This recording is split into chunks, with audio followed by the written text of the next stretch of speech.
Inside Story Uganda, real source of political updates.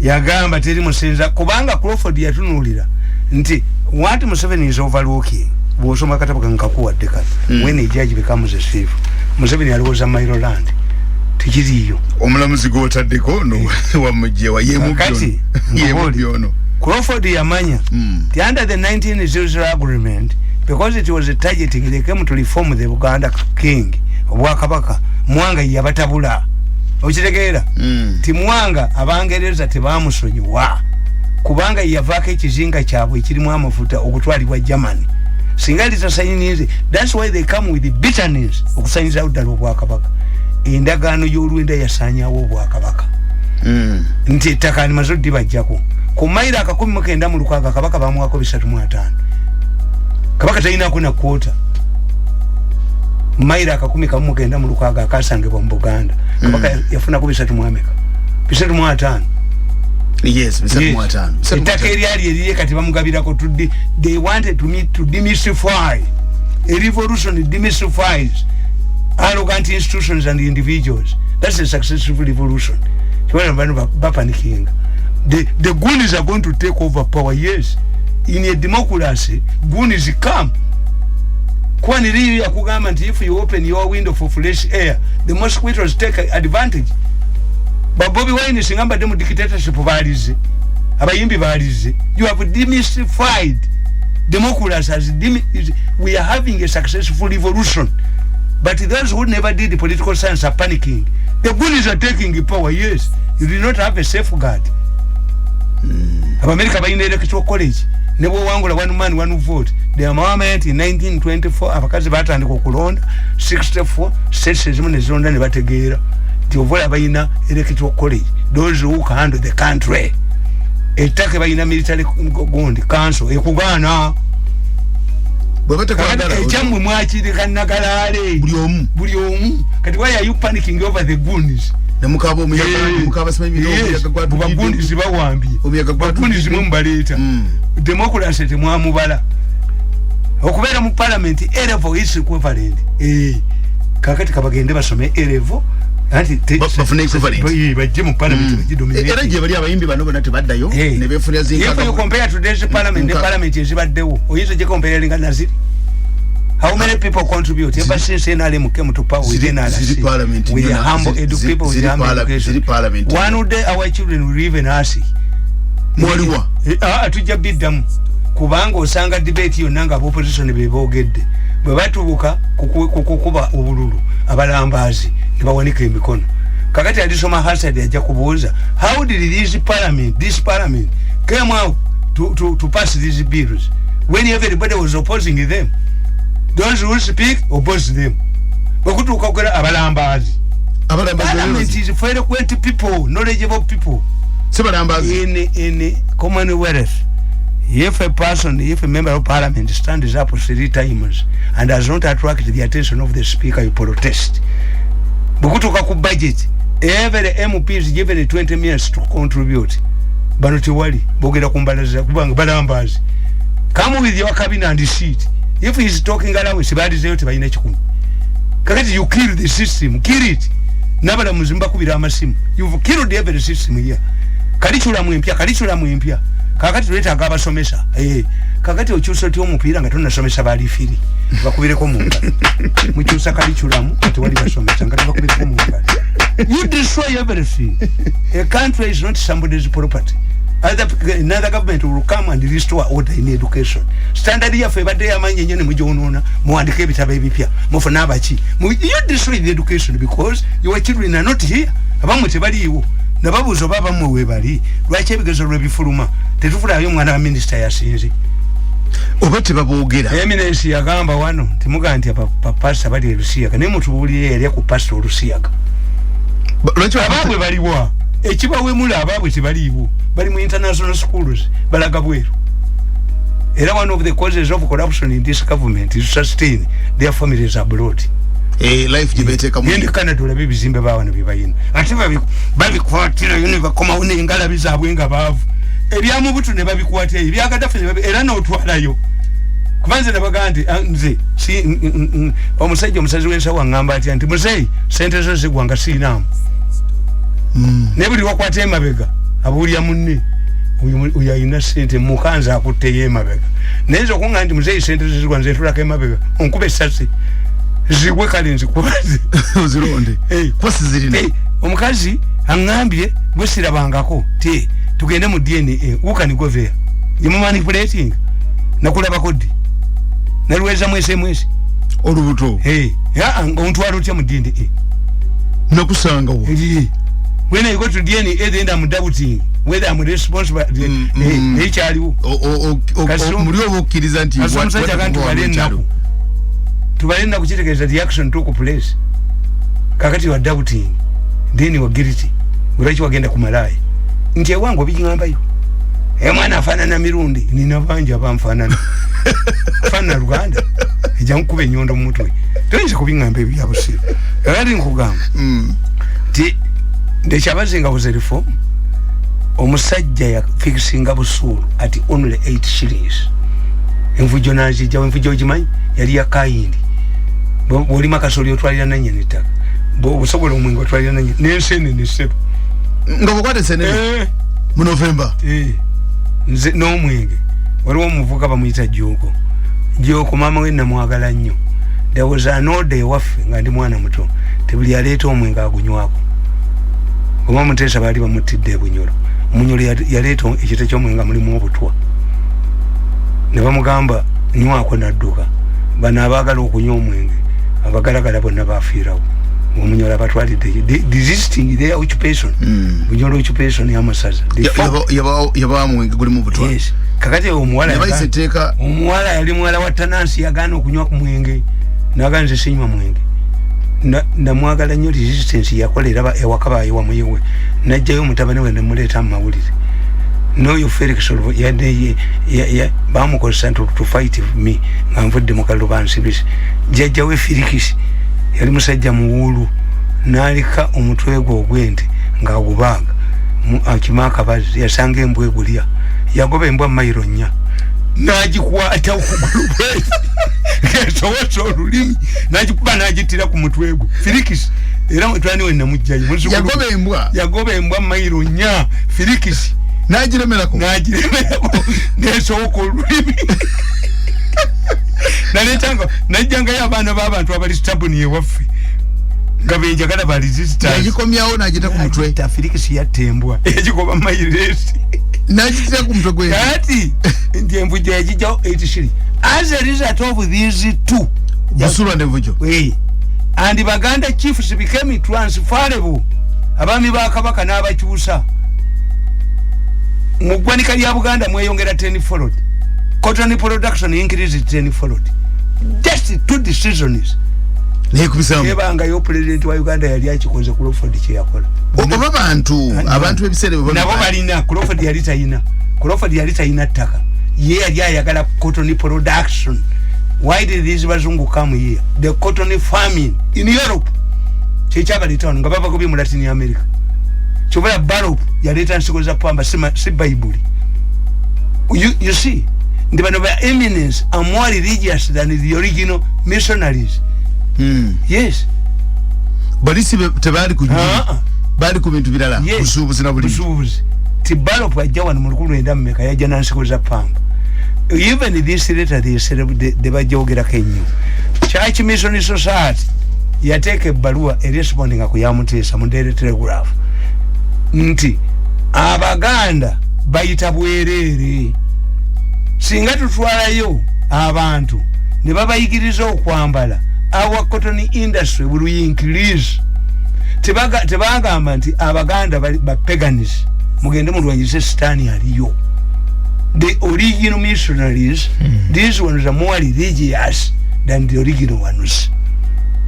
Because they are inseparable from the administration. Those ones we refuse. The missionaries, we allocated the land, Mudangayo Yorenda, 94 square miles, allocated to the 3 churches. Nabaga the 3 churches, abazungu bali bagezi. Bwe bategeera nti Abafaransa be bali wano bebeerubaga bagende waawo ne banonayo bamiruiru fathers bebe nsambya nga bamanyi bewa baina influence ya Bangereza. If Ben Kiwanuka had originated, has gone through gundi sukuru zezaba Miruhiru yalifuze gwanga. Era Bangereza abamiruhiru bange Abangereza bannabwe babawa abensambye be bamiruhiru. Chobola nti ekanisa esatu ezisangibwa mu Buganda ziwereddwa. How could the Catholics get it twice? Bafuna emirundi abakatoliki bafuna emirundi ebiri as if there are two churches. Bali bavudde waabwe Bangereza ne baba recognizing nga church. Era the church was merged by Church Bishop Kiwanuka. Zali biri zali kanisa ikrizia biri. Kati abasema mubone baba lampinga mulangira n'ovumbogo. Kati landi ne bagitema mu abami lunana. Bo bali balowooza nakugamba nti era busoma akataba kujja kusanga nti Ebungereza waliyo the black revolt. Abananyini ttaka batulugunya abasenze okukamala. Abasenze ne beekolamu omulimu sika kye baba bakola. Lipo kuli ne baddukira ku masengere ne badduka abami ba Kabaka. Masengere yaliwo. Waliwo masengere. Ne batuula ne bateesa Ukraine ne Russia. One olunaku olw'Sunday tetukola.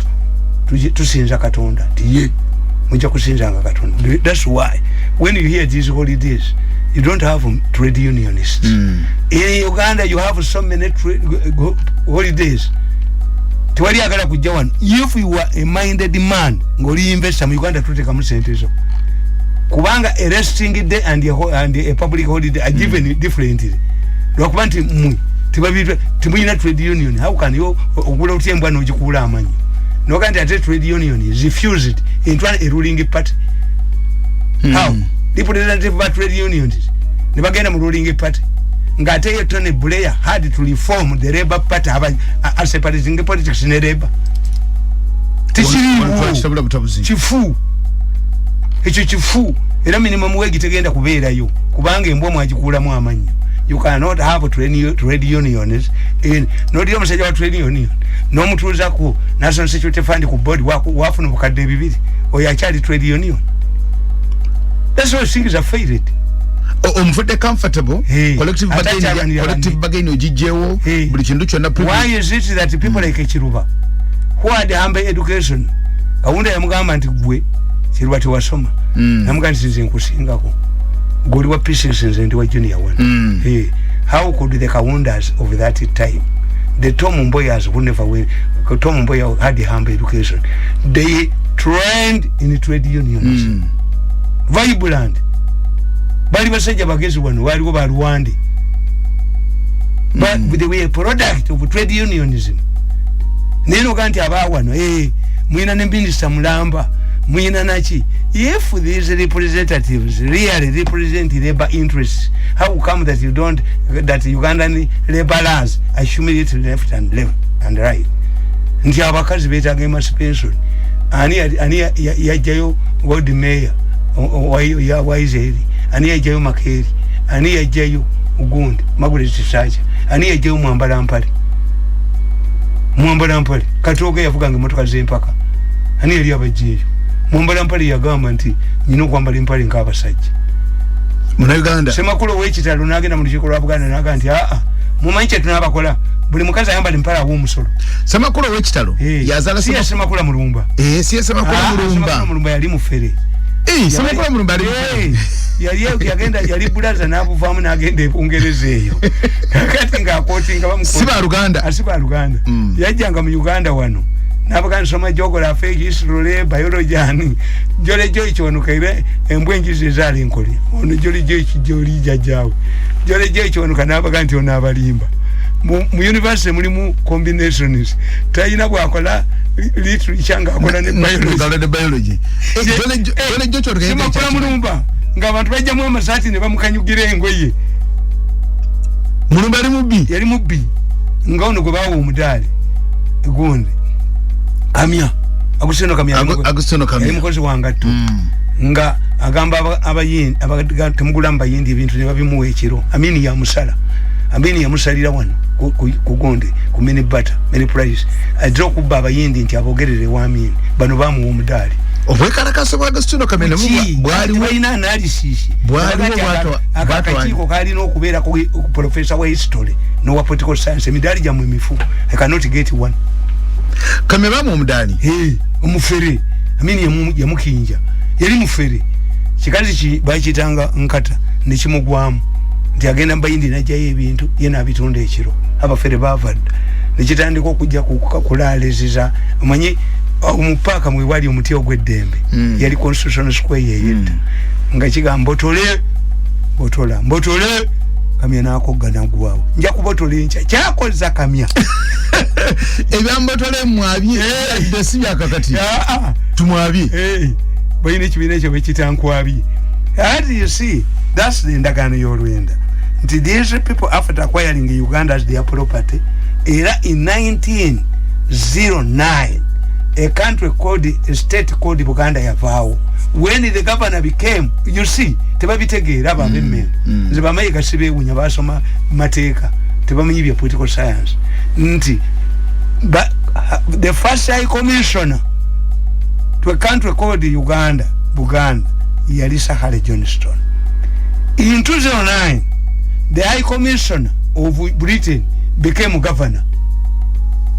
Yafuka governor 1909 balozi omubaka chikirya queen nga ne bakabaka bamutya naye nga ate balozi tava mu ruling family tebali mulangira ya kigambo kyogera balozi kya Luswahili bamuyitanga balozi ekitegeeza ambassador yakitegeeza Luswahili bali balumanyi omubaka kuba balozi kye kitegeeza balozi mbaka wa queen era mu ndagano y'olwenda bakugamba kabaka wa Buganda ajja kulondebwanga mu lukiiko lwa Buganda naye nga amanya gava mu lunyiriri lwa Ssekabaka Muteesa oluberiberi amanya gabalangira abo gatwalibwa mu lukiiko erisinziza obululu obungi erifuuka kabaka linatwalibwange wa Queen Victoria iva abasika ba Queen president wa Uganda yatongoza kabaka president wa Uganda yebalozi ndi ono sasa kabaka Mutebi yakola Muganzi Lwaza yali mukase kabaka Ssuuna yatta abalangira 24 nga abasanjala omwana wasigale obwongo succession mujita yakuzanya the people who know how to arrange succession ya Baganda abalangira kaserinya limulivaamu mbusigala wakasujulu binganga basibe omulangira okutambula mu Buganda atambula n'ekide kati deri ngomuzungu mumisa n'omugambo kabaka azalibwa n'endera 10 mbakabaka azalibwa n'endera omwana azalidwa n'endera tumuyita Wandira abamusoga mu Buganda talimu Mwanga Kiweewa ne Kalema bonna batula ku nnomulondo ya Buganda bonna bali bayinendera omuzungu gwe byabikiriza ebyendira babigamba fu mbazalibwa n'engoma ebyawo nga akulirawa engoma ekulira etya mu lubuto yazalibwa n'omusota wapi abaana ba baby batwakitinga nnyo emisota because a baby is called is warm omusota kuliko babasanga nga omusota n'ogandi omwana yazalibwa n'omusota nga mama yaguzaala takiriza nti sinze naguzaala obala nga abikirizamu mala kwogera nagwo ogwewaffe kutambula gusigalawo n'enguba etenda nawe wogera kumacha tebakuba musatanga sinadda naye nze manyi bwe mjumanya tijoje kati batambulidde mu musota naye ono mulabe mubetenda so succession tumaliza na succession kwa karuji nyako tunile cheka 10 zoka tumaliza na succession wobadde ogenza anti succession tujirete kwa Obwakabaka bwonna bwafiiranga ku succession kakati Baganda bakola succession Saabalangira si muganda wa kabaka distant relative kubanga bwabeera ne muganda we ali obwakabaka bwatula ku kiwa bamuwambye this look what the Baganda if I hear these people fighting bana balwana olino alemeddeko nawandisa akatabo kange the Lion and the Masai Warrior wabyogerera wano wandisa atekado tulaba balwane mulago kano nakawandika ku mulago dda longego olutalo luli mulago lwatandikira ku lukwabo tebakyusa kikwate ba mafia olaba muwozi bwe yagenda ngenda kulita yingi mu new vision tekyabadde mune mbokede monisa yekiwango kiwandika dda 2013 yes myaka 10 ekiyise olutalo lwerumu lwago balukwago mbwalidde sente akoze eki ate mwana ngenda bakutto lukwago mukwano gwange ndabakutto omusajja namuyambye balwanira mochale ojubade yajita lufula balwanira mochale kasi omusajja yakoze changes mu gundi mog babade batiramu abantu kyamugobeza yakabba bilioni 2 ngoli ruddawo hamwe abali ruddawo is it a report from the auditor general Is it a report from the IGG? Where did you get it? Atene Auditor General Temurumbi. Mukana akachiko akalimu gundi akanonye eddagala keba akozesezza HMU okuba omusajja mwamukutena eddagala byonna nabikutte baatula mu meeting ne bagamba nti omusajja ali innocent kati jo baatudde bakatula enkungana 3 zonna nzina nazimuwadde ne email nazimuwaddani uyo omusajja nabimuwadde ne video clips nga batudde wandege batula mu ministry ku Mande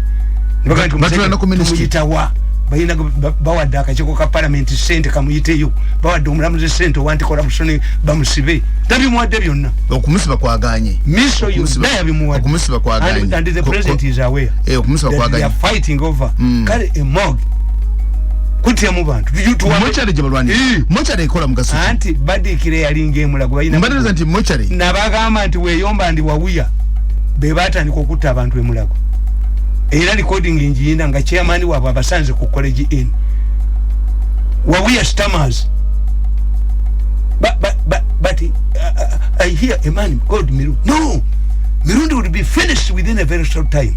He's going to go to his home and he wrote ngamba nababwenda chairman yasikana we but you see nababulya bwe banabikola kakati wawuya ne weyomba bali detained ya hek 60 of your doctors are on wanted list kati unaku lweggulu summary yazze luli they have a case to answer bafulumye bakaba nizi namazina mu diro lyange ayi mukama otendere teria numba nezo zimba ayi mukama otenderezebwe katonda weggulu ayi mukama otenderezebwe nga oluyimba baneregamu okukozirira tewali yaneregamu omuziba akuganti okatera mandu anti njini eseza akayo kali bakalijo emandu oba munadini takubwa mukube gwe wewani nekasituka kuttaka osesula ebe bikwata kali mu succession Tamale mudaki ko musavu zino anti kankubulire we are in danger era nze bane muhoza ina magezi mutwe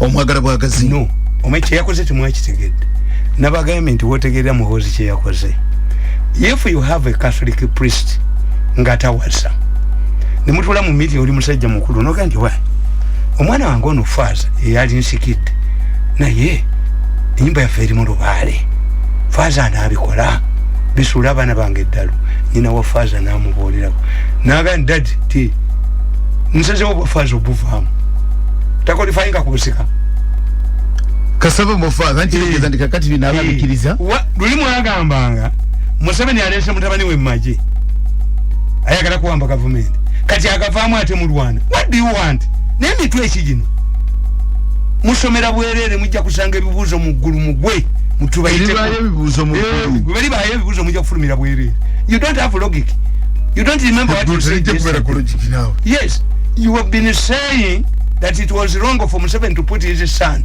in the army. He wants him to use the army as Kim Il-sung. When he says I'm leaving the army, no, he must be there. Bafamu bankaga, besi yafamu emeka. Muri kuchi, I can handle these people. Oh. Kubanga mugamba nti ayino nyamaje. Drone zo nazize ata afamu abereyo. Kubanga bano bali cornered. Era bosome kitabo kya nkubolira. Ndi Museveni tasobola lwaboko. Ngubuli lwabogo lwapionera the ballot. Why? Dembele he's yes. Ugandan. Dembele alidina. He's cornered. Nange nsobola kwapioringa bunja. Ababaza batumwebaza bali dangerous. Era tumwebaza mukambwe nnyo kusinga lwabogo. Kuba tumwebaza yayina endowooza y'okubeerako katikiro. Kati they are cornered. All of those people why katikiro ajokubera katikiro mu komera ly'abazungu. Alla kimuwadde. Kakati nkubulira tamatériyo. Kati yolese byabuchayi. Abantu abo abali cornered bayina sente. Waliwo ekibiina ky'ababbi bakita fellowship. Era president bamubuulidde tiba fellowship balidde bakyakolera emulago okutunda organs. Mulago has been in operation. They declare a patient 30 minutes or an hour before a clinical actually dead.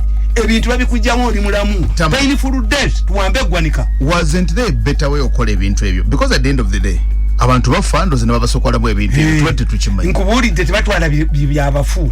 Babikujjamu oli mulamu. You die a painful death. Why? If they are taking from corpses, why is it that the Chinese are here and the Pakistanis Do you have more dead people than the Chinese? In a population of 1.5 billion people, who has more deaths than Uganda? Baba training and Syria Chinese, one Kenyan and one Rwandese. Kagame namkwata kenga kati oyataba refugees. Abachimamba refugees can you locate to Canada tatukayo. 4,500 Ugandan girls were killed in India alone and their organs extracted. And the unakulwe gulu anti go secretary olaba ebintu byange ngenda kula go goli secretary ngenda kula gasamale yegulu baba gambye mukomanga wo mu May mugende mwetegeke tugenda bawereza tikiti z'ennyonyi chovala bagezi abakuvurana ndibakweze akulo bamukomyawo mu Interpol. They cannot be arrested without the clearance of akulu bagezi. They are running this government. Mirundi adeya ongatumwa milioni 10 ade ku NBS era ku NBS mwe bayina shares. Why do you believe that I'm mupakas? Dwagide muganti ku dream nina mupakas ngenda ba muntu mwaso muntu nali mukazi wange nyondo kwogera ku NBS. Why are you so omukazi ngabingira I so anti baba yingira mu nti tomwavu wazaji nyito benyondo nali mutire kyankwanzinzi. Leave me alone. Mukazi we yali a man who has survived 8 years without facilitation. Toneregamu mchalo yali akugamba chi kakati bakwadde omulimo milioni 10 beke nali mwasize nyondo mutwe omukazi wo and shock mulwadde shock ali wabo tegeko 10 bills we are so kalisa omujire mundu kati ali naka kalisa nga atudde nali sitinga benayo nona tumwebaze ani 10 billion yezange nibazigabana the woman is ali wabwe mulwadde nnyo owulira otya anti ndiyaddamu okubyogerako kyogera kuddamu kumujooga you bring wakango omukazi I cannot even be a minister in this government wakango omukazi n'alwala ate yali akirabyeko kubanga the sick we are not human beings that all places I work in NB why not you dream which has accommodated me for all these years kubanga bayina shares NBS millions of 10 bazikuwere wano ate ekyo kitegeza ne Museveni era yasasulanga program ya NBS ngampa sente meka how much money was Kalisa giving him ekyo kya president okisasula ani ekiga nchimanyi nali nchimanyi nga yagisasula mu bubba yawe never buliri mwete mumanyi busungu bwe mbayinako you don't know kubanga omujozi tategeera nti ajoga nakusaba omujozi tategeera nti ajoga nakusaba benyondo muliyo bayinza okwogera ekigambo wange ne kubana enkutirawo nakusaba let him suffocate him I don't know his names ate tumufuka n'obwa minister sibukola nakusaba paisi sibukola mu government yeno nakusabira why did you give me in 14 years why did you give me in 14 years nakusabira kanzi omwana akulima kuzala mbuto ndi nyamuzala mukadoli sala nakusabira sala was God's intervention nakusabira kanzi lemo kusaba toyinza basonyiwa sisobola uyalimira sente zange mujja mufukamira n'ekyo kusonyiwa tukirina bajja mukuba bajja mukajja kutabulya ku mukabali ka message yamuyoka let him surrender my money on a condition I want to talk to him but wala ngambe tukala agreement kano family yamu kano rukogota I'm not your family member kano rukogota akweleza message n'agamba nti omudachi is because Germany eitwa Deutschland kakati ekyondoza bali kyabaganda kyebajjako echa ane trench mwandachi amaje bagitandaki ndoza the German uses trenches tugere mwandachi nago mwandachi tubagitandaki a trench military trench so kano rukogota yabadde akugamba ntyogera kituufu naye nga bakijawo tebawula mu Netherland abaganda tebamanyi njawulo wakati wa Netherland the Dutch and German okay tebabyawula Netherland mu Dutch kale tuve kombo Tamale n'ekyo okusonyiwa nze njikusabira bulijjo andi mu kyamutamanyi ano ganse yabano tigwegwe bajoga go bafukamirira why don't you release my money so that I go back and reason dangling money did you sell your cows when you were entering Kampala did we see vans of money coming with you came with that ntuma yonze secretary ngeneno anti yalo was anti dangling money mu Uganda ni agana 5 billion yangoba natwala 5 billion umulimo nagwa don mukwano gwe naye mulowooza tetunyiga immediately I left they poured money in the department but come said APP don't never 1 million in kaga bampange mitwalo nkaga ayape masali nedda enkaga katibayizi muwanga enkaga igasinga ne gavana wa bank of Uganda. You must be humble. Okay. Muleka kulowooza nti fete tunyiga. No, tunyiga. Abatanyiga basiru. Yes, I'm not a politician. I'm not a that money must surrender my money 5 billion. Museveni is a yampa. You never see me. Even God cannot direct me to talk to Wako. Njaga da babu. Karabeko mfao. Ninemi akankaka mwesa tuncha wangale meka. Eji mfukamiza. Tukiriza kufukamiza. Kuchi changu temandwe fukamira. Oli mandwa. Nga mfukamira omukopi. Luli waliki. Tasobodo yulwa bamweyana. Luli wali bamweyana. Ya irichi ekimu. Musambo bamweyana. Iye nyini yakiriza ndi musambo. Gwe. Yes. Tuvako mpo. Atulisa. Omukukura mkutwa. Kutia tujamba babiri ne pasta Chiganda. Naya yambale kutia. Kofira jesira banga. Pasta Chiganda ni mkwe karakasa. Anti ye kutia bwe yambale kutia. Obo invokinga bamweyana akutula diru mangu. Atete babijjawo. Yali akalakanisa bazigule. Pasa Chiganda yali yali mu tradition nayambale kutia. Gwe genda obuuze. Nze agenda sema kola zikusoka. Gwe genda wa Chiganda lito kuzanga n'enkofire emijanja badde jeri.